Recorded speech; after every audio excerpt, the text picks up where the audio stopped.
We're joined now by retired Anne Arundel County, Maryland Police Commander T.J. Smith.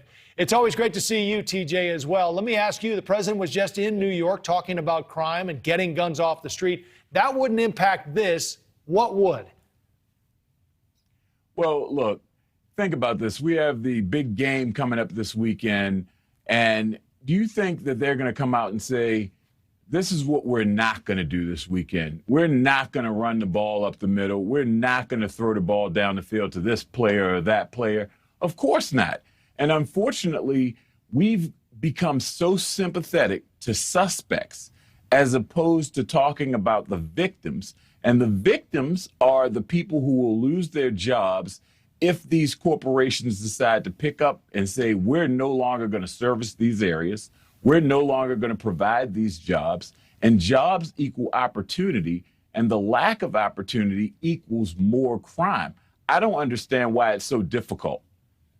Let's talk, TJ, about the police shooting of Amir Locke in Minnesota. We've all seen the video now, but we're going to show it again. Executing a warrant and shooting this man in his home as he slept on the couch and woke up. Here's a clip. Police search warrant! Police search warrant! Police search warrant!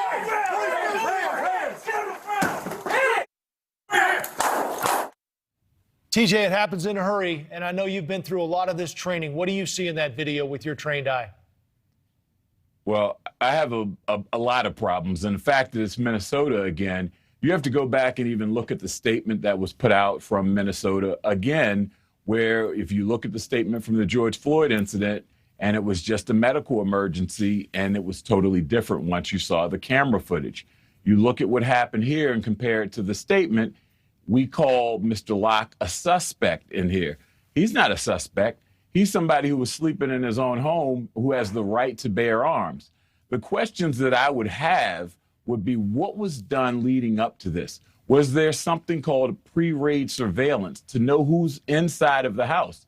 Was there anything done to potentially capture the suspect, or the target, I should say, outside of the house? Right. And if you're going to make entry into the home to try to get evidence like a weapon, then you make that entry. But you want to slow these things down and make them as least dynamic as possible. But it makes you wonder, has anything been learned? And this is similar to a Breonna Taylor situation in that this individual had the right to fire back, not knowing.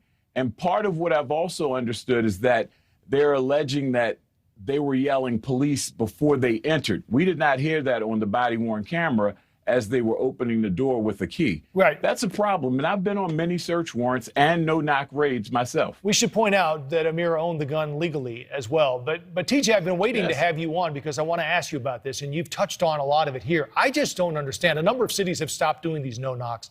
I don't get it. I mean, it seems to me to be incredibly dangerous for everyone, including the police. I mean, you're rustling someone out of sleep in the middle of the night, yelling and screaming. They don't know what's happening. It seems like there could be, to your point, a better way to do this. Maybe surveil it, wait till they come out or something. Absolutely. And I have to commend our state, the state of Maryland here, years ago, because of 2 dogs being shot. And dogs are family pets. They're like family. But 2 dogs were shot on a raid, and it changed how we did search warrants here in the state of Maryland, where we had to do risk analysis forms and submit those to our SWAT team, where they made the entry and they could downgrade a no-knock search warrant, even if it was given by a judge. And you had to have all of these different categories. And at the end of the day, if you could get the target outside of the house, that's what you did. And you did pre-raid surveillance to know who was in the house, know if there were children in the house. You want to limit the risk not only to yourself as officers, but to the individuals inside the house. And we have to realize this is one of the most invasive things you'll ever do to someone. And the element of surprise, of course, is to stagger someone, but you can also scare the wrong person who is right in their right to have a gun and fire upon someone. So this is going to be an interesting case to follow. And what people have to also realize, the SWAT team is one element to this. The people who made the decisions to say, go in this way are the other element to this.